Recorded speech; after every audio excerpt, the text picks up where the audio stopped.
An unfortunate event has just happened. Today at approximately 2:30 p.m. at the recently built MetLife Stadium, home of the New York Giants and Jets, the fan zone in Lobby B of the visitor center has just collapsed. At the immediate time of the incident, approximately 35 fans were in the facility and are most likely injured. It appears that we have been cited for having a faulty foundation, which caused the floor to give way and started a chain reaction of the structure within that section of the building. Building inspectors have cited us for the needed repairs, and somehow it was leaked to the media that we ignored the situation.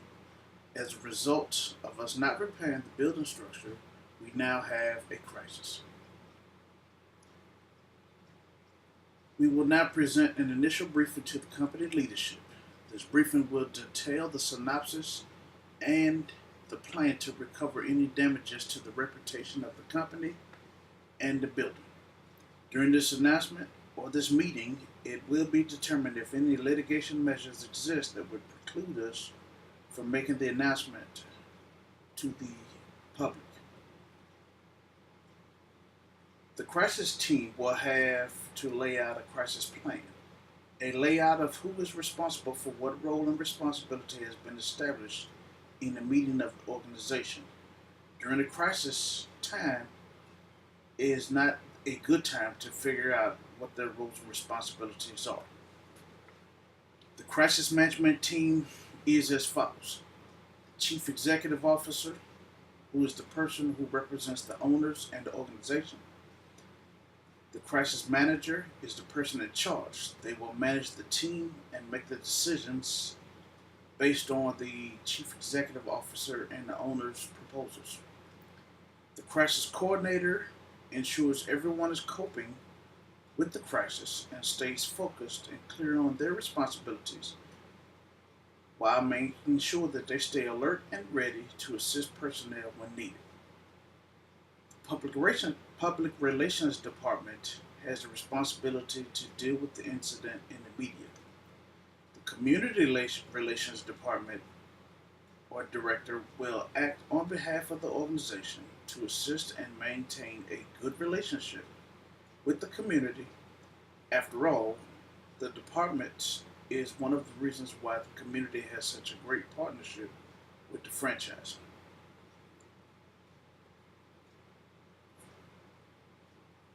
The Human Resources Director will take care of all of the needs of the injured personnel and the staff.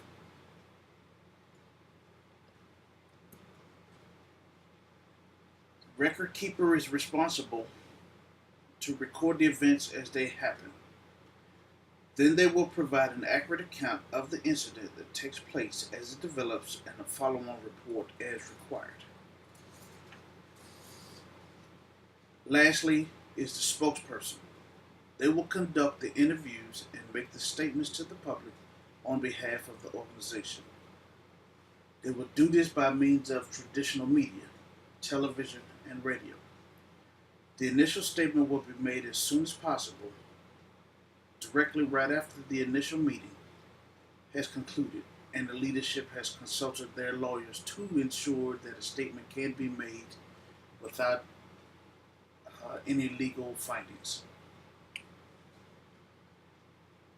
First, we will assess the situation. This includes the damages to the facility and injury to personnel. We must also consider death in this instance. The decision to make a public apology and how it will be made will be addressed. We will address all distribution platforms to announce our statements and our position within the incident. We will also announce the fact that some speculation of unresolved repairs and claims have been made in the media. Upon the completion of this meeting, we will deploy our crisis team to the incident site.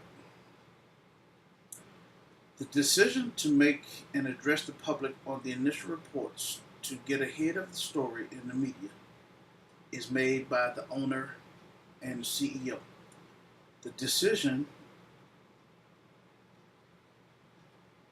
should come as soon as possible without a lengthy wait. We must deploy these teams as soon as possible. As spokesperson for the New York Giants and the New York Jets organization, we regrettably announce that there has been some structural damage to a portion of the stadium's visitor center that collapsed and injured some fans. At this time, the fans have not been identified and the names will not be released until the families have been notified.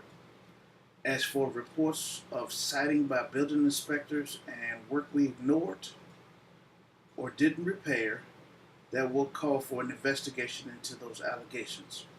It has been our position to provide the greatest atmosphere and experience through all of our facilities, and we will continue to provide that experience. We regret to inform the public of this incident, and there will be updated announcements.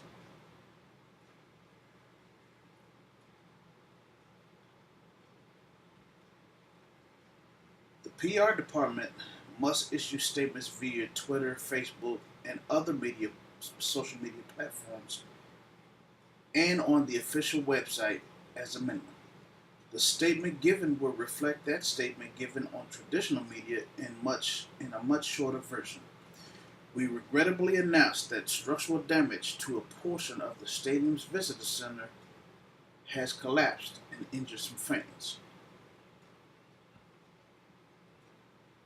Impact on social media sites and websites will create buzz.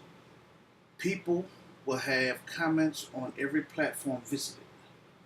Immediately, people will create forums, blogs, tweets about the incident, and some will even side with the public saying things that there was some validity in those inspection statements that were leaked to the public.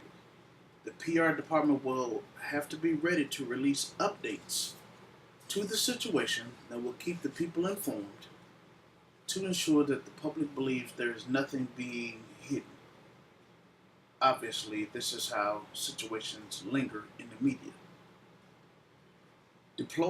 We will deploy an on-site crisis team that gets a first-hand look at what is going on and gets the media story and information first.